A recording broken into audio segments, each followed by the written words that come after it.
A lot of times, people don't understand when you going through a lot of pain and they going through a lot of pain. They just really need somebody to talk to.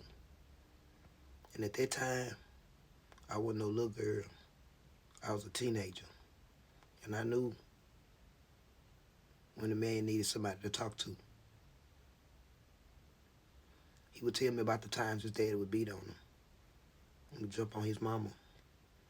I would see his daddy and his mama walk down the street. His mama would be bruised up. All the time I would literally see purple marks all on her arm. Look on her face, she was an older woman. You see her choke marks and stuff all on her face and stuff. I used to see this old woman come there with black eyes and stuff. Come down the street, a little gray hair, curled up a little bit on the ends. I remember her seeing her walking slow with him walking with her.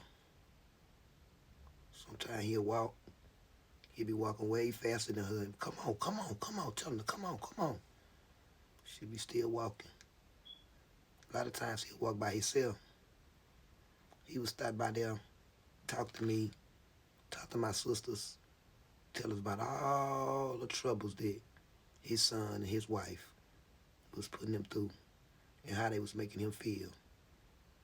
And his son would, come back and tell me stories about how his daddy would want to beat on him. I would want to beat on him, would beat on him for simple stuff like breathing in the house. Ain't that something? Your own parent, your own mother, or your own father can't even stand to hear you.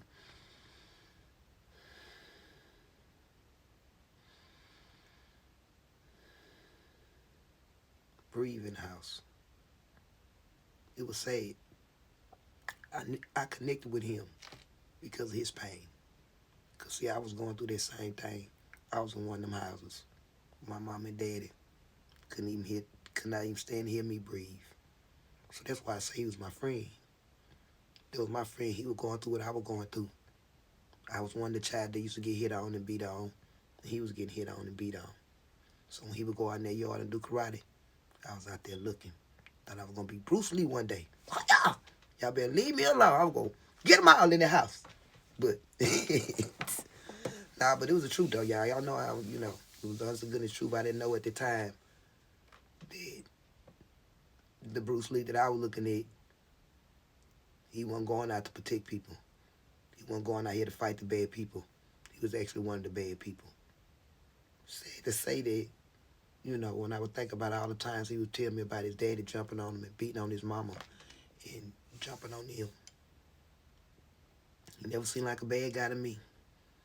If any of y'all seen Danny Rollins' movie, not movies, any of his interviews and stuff, he was an upbeat guy.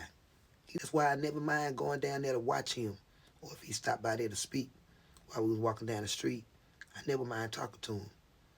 He had a charming point of view. And I guess it was all right with me because, like I told y'all before in my other stories about all the men in the neighborhood that was, not this color, that color there. For some reason, they liked this color. And I wasn't getting no type of attention at the house. So I ain't minded. But one day, he was telling me about how his daddy had really, really beat on him. How he was tired of it. So, I'm angry. My daddy just keep jumping on me and keep jumping on my mama. I'm just angry.